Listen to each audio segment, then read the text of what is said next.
Bien, buenas tardes, jóvenes. Hoy vamos a tratar otro punto sobre farmacología del sistema digestivo. Esta vez vamos a tratar sobre los inhibidores de las bombas de protones y los bloqueadores H2. ¿Ya? Entonces, empezamos por los inhibidores de las bombas de protones. Estos inhibidores de las bombas de protones van a ser bases débiles, lipófilas. Cuando hablamos de que son lipófilas, quiere decir que van a tener pues una facilidad para poder atravesar las membranas celulares, ¿no? Porque sabemos que las membranas celulares contienen pues bastantes lípidos. Entonces, estos fármacos, como son lipófilos, van a poder atravesar muy fácilmente las membranas. Entonces, también son profármacos. Entonces, ¿qué eran profármacos? Eso ya lo hemos llevado en clases anteriores. ¿Alguien que tenga una idea o que recuerde qué es un profármaco?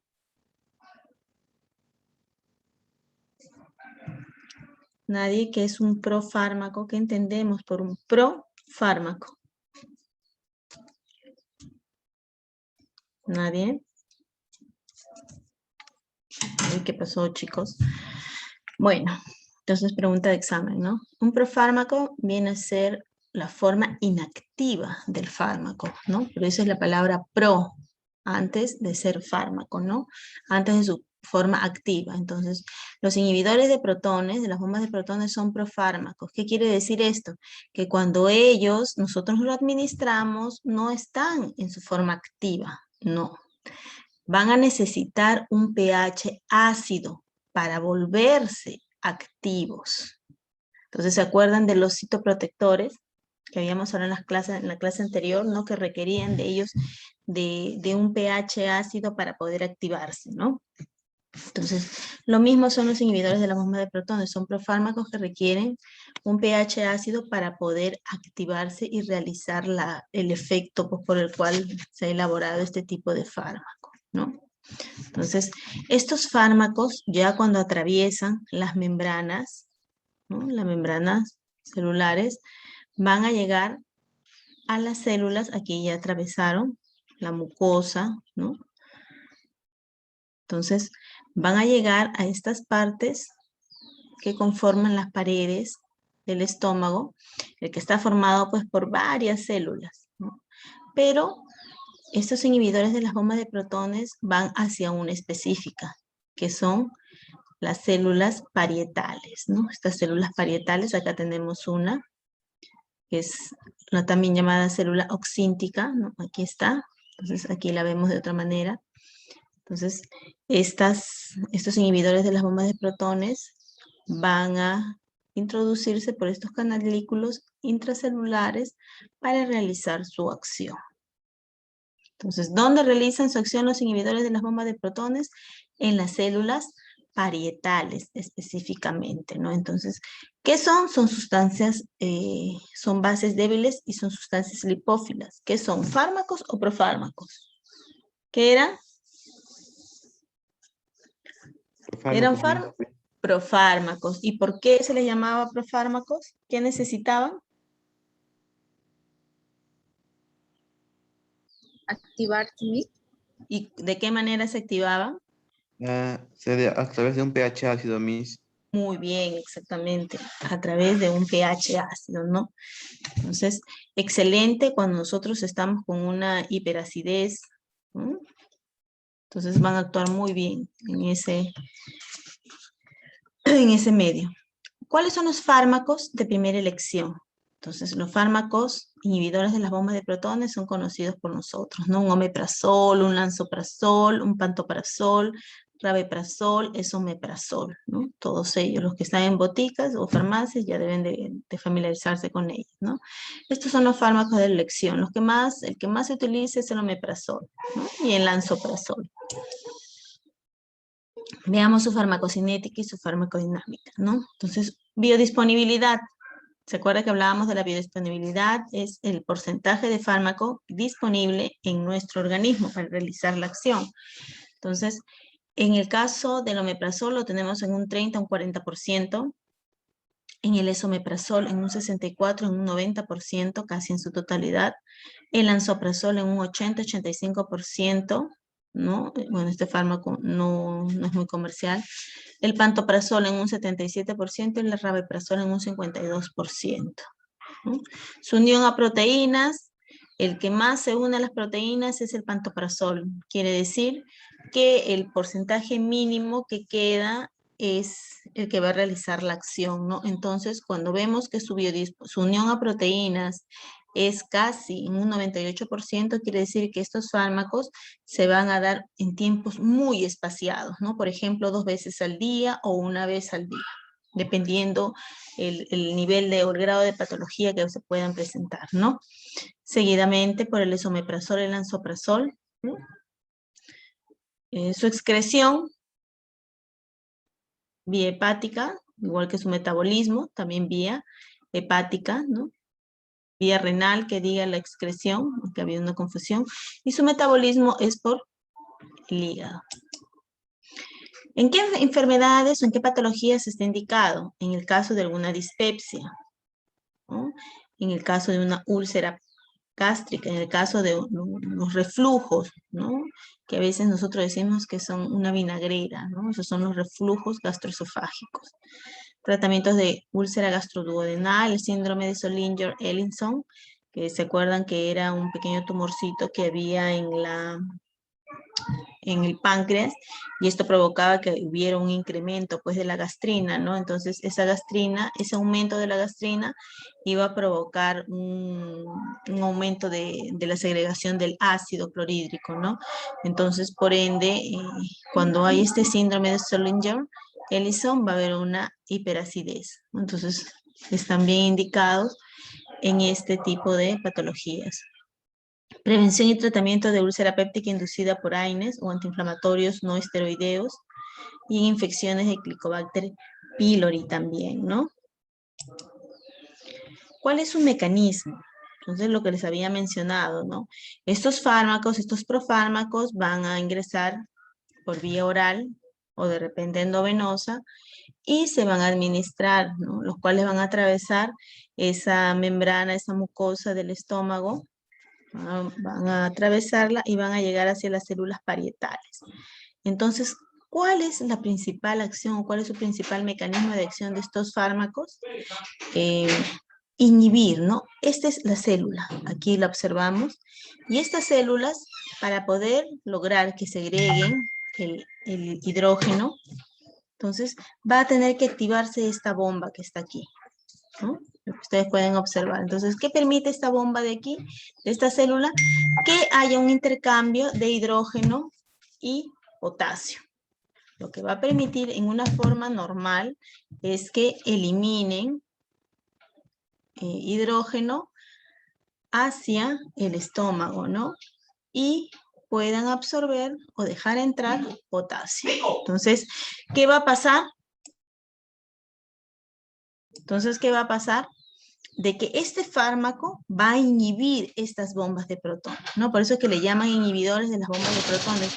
Va a bloquearlas de una manera irreversible, ¿no? O sea que ya no, esta célula imposible que pueda seguir segregando, ¿no? Entonces, al bloquearlo, ya no va a permitir que pueda seguir eliminando o dejando salir el hidrógeno y uniéndose con el cloro que también van a salir, ¿no? Entonces, aquí al bloquearlo ya no se va a formar el ácido clorhídrico, porque aquí como observan, sale el hidrógeno y también de la misma célula sale el cloro. Y los dos, en este lumen o en este espacio, van a formar el ácido clorhídrico.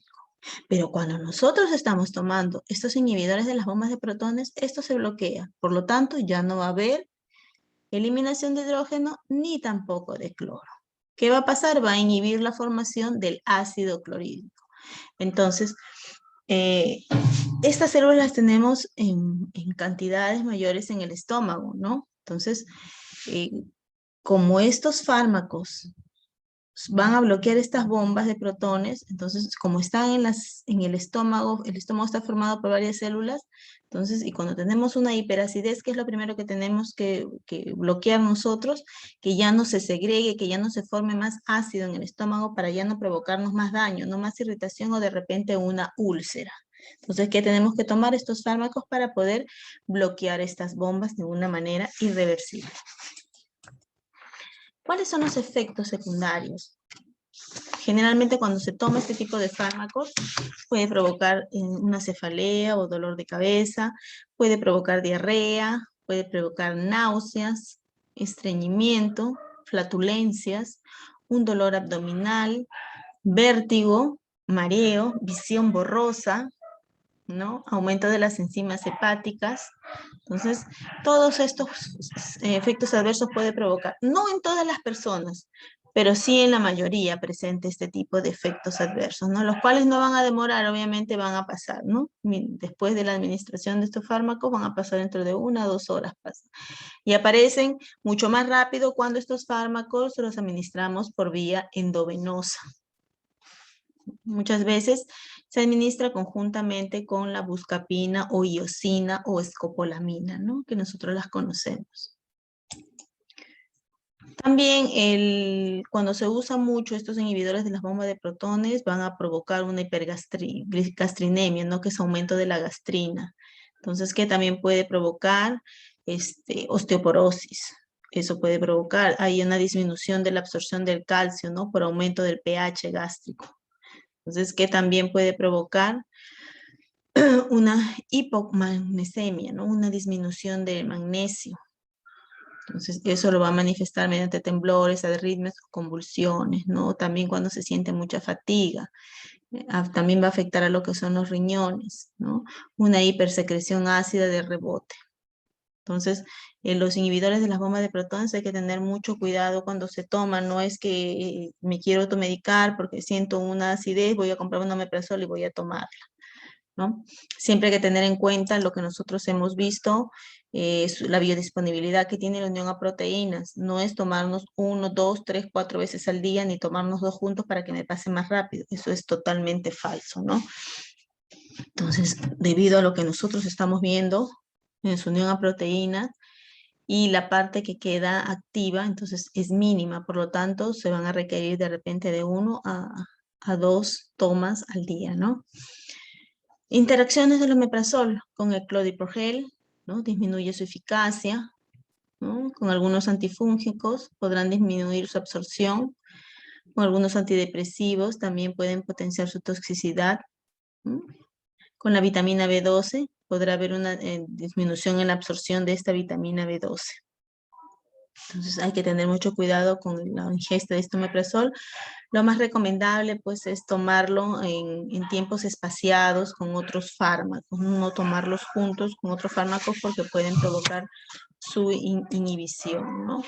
Falsos mitos del omeprazol. Hay que tener en cuenta que el omeprazol no es un antiácido, ¿no? No va a favorecer en ningún momento la digestión. No va a neutralizar ese exceso de ácido que hay en el estómago como lo hacía un antiácido, no, va a bloquear la segregación del ácido, que es otra cosa diferente. Hay unos que lo confunden, un omeprazol es un antiácido. No, el antiácido neutraliza el ácido que ya está presente en el estómago. El omeprazol va a bloquear las células que se ayudan a segregar estos iones que van a formar el ácido clorhídrico, ¿ya? Entonces, ¿previene las diarreas causadas por los antibióticos? No, sí que hemos visto en los efectos adversos. ¿Que provoca diarreas o no? ¿Qué dicen? ¿Previene las diarreas causadas por los antibióticos?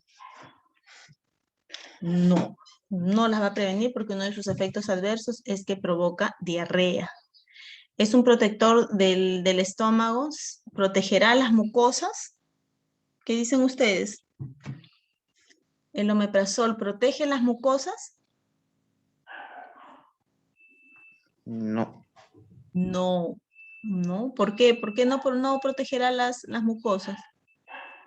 ¿Qué es lo que Porque, hace realmente? bueno, es que para la mucosa, protege la mucosa mayormente son los análogos de prostaglandina. En cambio, Claro, el omeprazol es un inhibidor de bomba de protones, solo su función va a ser inhibir, ¿no? Eh, la creación de ácido, ¿no? exactamente, ¿no? Muy bien, hijo. Exactamente. Si hablamos de protector, van a ser los análogos de la prostaglandina, muy bien. Y este va a actuar sobre las células que van a formar el ácido clorhídrico.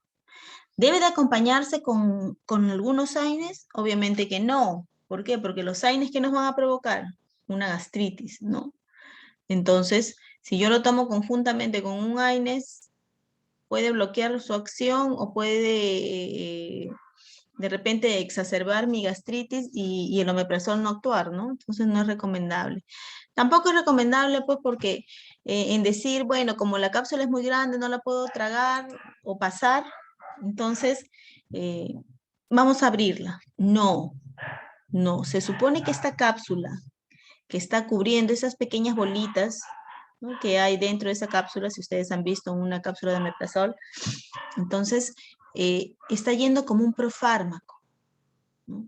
Entonces, si este fármaco, si ya yo lo abrí o abrí esta cápsula, entonces voy a dejar al aire el principio activo y entra en contacto con mi saliva, entra en contacto con otros órganos en el cual su pH no son ácidos.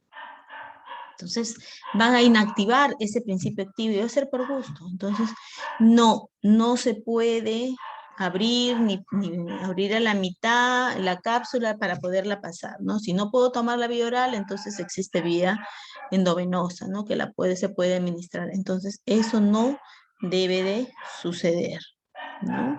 Entonces también se debe tener mucho cuidado con administrarse el omeprazol por largo tiempo, porque puede provocar la disminución de la absorción de la vitamina B12, ¿no? Entonces, la vitamina B12 también ayuda mucho a mantener nuestro hígado, ¿no? A desintoxicarlo. Entonces, si tomamos mucho omeprazol, eso también puede provocar, ¿no? También puede provocar la osteoporosis. Algunos autores dicen que el omeprazol no se debe tomar durante la gestación porque puede provocar algún daño en el feto, ¿no? Pero en otra información dice que sí se puede tomar el omeprazol. Entonces, pero lo más recomendable es no tomarlo durante el segundo mes, ¿no? Donde recién se están formando pues todo lo que son el sistema nervioso en el nuevo ser. Entonces, evitar ahí, ¿no? Tomarlo. Ahora veamos cuáles son los bloqueadores H2. Entonces, estos bloqueadores H2 son selectivos, obviamente, porque van a actuar bloqueando, ¿no?, los receptores H2. Carecen de efecto H1. ¿Por qué? ¿Quiénes eran los H1? Los H1 teníamos la cetiricina, teníamos la clorfenamina, ¿no? Entonces, estos son H2. Antagonistas competitivos de la histamina y son reversibles. En cambio, los bloqueadores, los inhibidores de la bomba de protones es irreversible, pero en este caso son reversibles. ¿Qué fármacos tenemos aquí? Tenemos la cimetidina, la ranitidina, la nizatidina, la famotidina, ¿no? En su biodisponibilidades de cada una de ellas podemos observar que en mayor proporción está la cimetidina, ¿no? Seguida por la ranitidina, nizatidina, famotidina. Su unión a proteínas, ¿quién se une más a proteínas? La nizatidina se une en mayor porcentaje, ¿no? Potencia relativa, ¿quién es más potente? Potencia 1, potencia 4 a 10, de 20 a 50, la famotidina es más potente, seguida de la nizatidina, luego la ranitidina y la cimetidina, ¿no? Su metabolismo hepático, su eliminación, excreción es renal.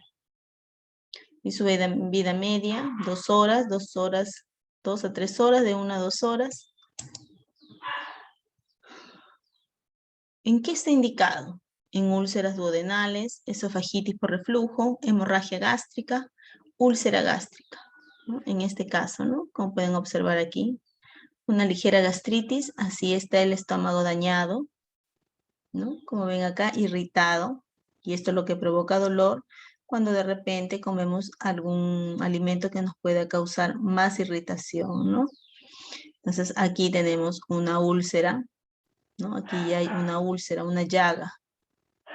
Entonces, donde si no se trata adecuadamente en el tiempo indicado, pues puede provocar un cáncer de estómago. Estos fármacos, a diferencia de los otros, de los inhibidores de la bomba de protones, como podemos observar acá, esta es la misma célula, ¿ya? Esta es la misma célula parietal que nosotros hemos visto aquí, ¿no? Aquí, esta es la misma célula parietal que nosotros hemos visto. Entonces, ¿qué va a pasar en esta célula? Aquí adelante se acuerda que los inhibidores de las bombas de protones bloquea estas bombas para que ya no se segregue ácido, ni se una este hidrógeno con el cloro y forme el ácido clorhídrico acá afuera. ¿Se acuerda? Entonces, eso sí, el omeprazol, el lansoprazol, ¿no? Bloqueaba estas bombas de protones. Pero esta célula también en su parte anterior tiene otros receptores. Tiene receptores de la acetilcolina, tiene receptores de la histamina y tiene receptores de la gastrina. Que se acuerdan que también decíamos que cuando había este síndrome de Zollinger, ese provocaba de que hubiera un aumento de gastrina, ¿no? Entonces, si esta gastrina se une a sus receptores y segregue ácido clorhídrico, ¿no? Al activar este receptor, entonces va a provocar que se active estas bombas de protones y pueda segregar el ácido clorhídrico. Entonces, en el caso de la histamina, tiene un receptor, esta célula tiene un receptor que es la histamina. ¿Qué va a hacer? Esta histamina se va a unir a su receptor y va a provocar una segregación de ácido, ¿no? Entonces se va a unir con el cloro y va a formar el ácido clorhídrico. Pero cuando tomamos un bloqueador de los receptores H2, este se va a unir a este receptor.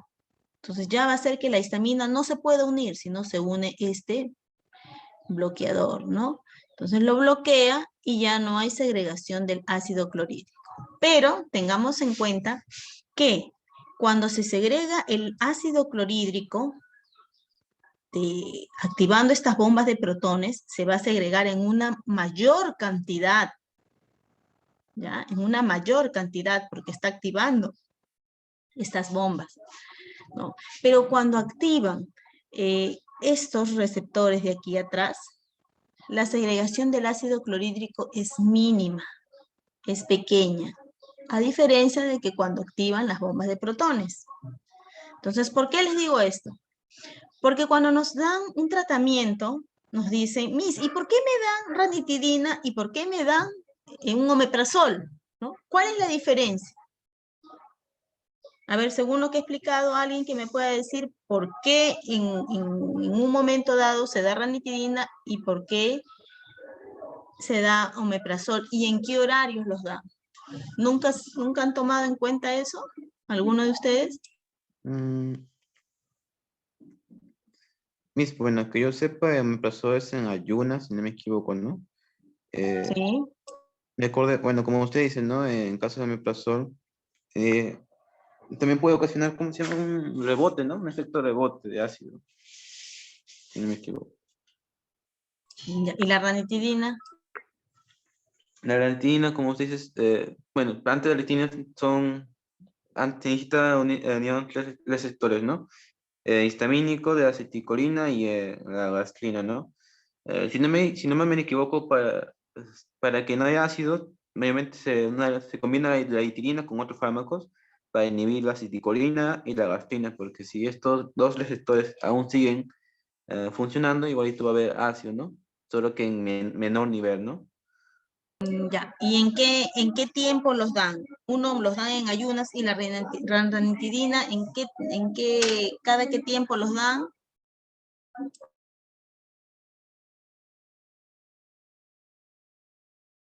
¿Cada cuántas horas se puede administrar durante el día? ¿En qué momentos más lo indican?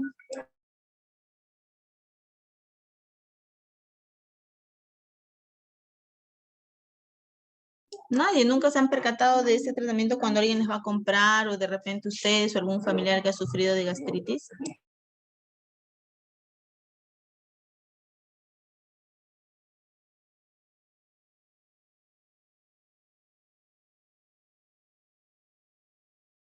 Por la noche, Miss. Generalmente es por la noche, ¿no? Sí, exactamente, ¿no? ¿Por qué? Porque como les dije a ustedes, eh, estas bombas de protones están en las células, ¿no? En las células parietales y están en contacto directo con la parte del estómago, ¿no? Son la parte externa. Entonces, ellos segregan en mayor proporción, ¿no? Entonces, en ayunas, ellos se van preparando cuando nosotros nos toca desayunar, cuando nos toca almorzar, cuando nos toca cenar, entonces segregan el ácido clorhídrico a partir de aquí, activan estas bombas. Entonces, ¿para qué? Para que segregue más ácido, ¿no? Si se corta, vuelven a entrar. Entonces, ¿para qué? Para que segreguen más ácido. Entonces, cuando nosotros de repente tenemos una gastritis o estamos con una úlcera o un ligero fastidio en el estómago, por cualquier razón, entonces, ¿qué va a pasar? Entonces, voy a sentir ese fastidio, ¿no? Y el día siguiente puedo tomar mi desayuno tranquilo, no, porque me va a doler el estómago, porque voy a sentir ese quemazón, porque voy a sentir esas náuseas, ese embalonamiento del estómago, todos esos síntomas que se pueden sentir, ¿no? Entonces, ¿qué es lo que yo debo de bloquear en ayunas? ¿Estas bombas o estos receptores de la histamina? ¿Qué es lo que a mí me conviene más inhibir? ¿Estas bombas o esta histamina? ¿Qué dicen ustedes? ¿Las bombas Miss? ¿En ayunas? Las bombas de protones, ¿por qué? Porque aquí estas son las principales, las que me van a segregar mayor cantidad de ácido, preparando este ácido que tiene que estar presente en mi estómago porque mi pH del estómago es ácido, porque va a prepararse antes del desayuno o antes del almuerzo, antes de la cena. ¿Para qué? Para que me segregue ácido y este ácido pueda cumplir su función o su acción con el alimento que yo estoy ingiriendo. En cambio, esta histamina, pues no, ¿no? Va a activarse, pero va a hacer su segregación mínima. Entonces, cuando yo quiero inactivar estas bombas para que ya no segreguen más ácido y no me causen más daño, entonces ¿yo qué hago? Lo bloqueo en ayunas, porque ya sé que antes de que yo coma, ellos van a segregar el ácido. Yo lo bloqueo, ya no segrega ácido, entonces ahora sí puedo comer tranquilo y ya mi estómago no se va a dañar, ¿no? Entonces no voy a sentir esas molestias, ¿no? Entonces, ¿qué va a pasar? Esta ranitidina va a segregar, pero en mínima, pequeñísima, va a activar, va a permitir que pueda haber una eliminación de ácido, pero pequeña.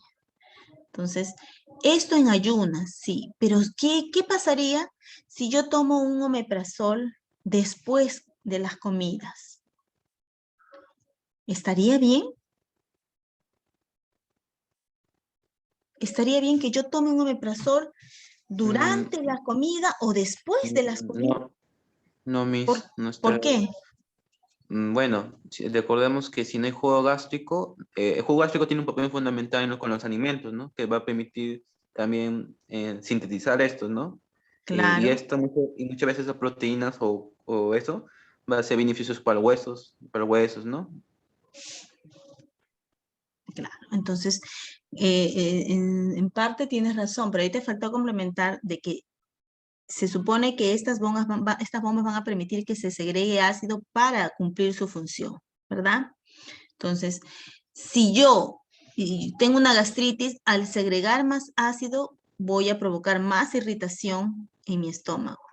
Entonces, tengo que tomarlo en ayunas para bloquear este exceso de segregación de ácido y me provoque daño. Pero si yo ya estoy comiendo, ¿qué quiere decir? ¿Que ya estas bombas ayudaron a segregar y formar el ácido clorhídrico? ¿Sí o no?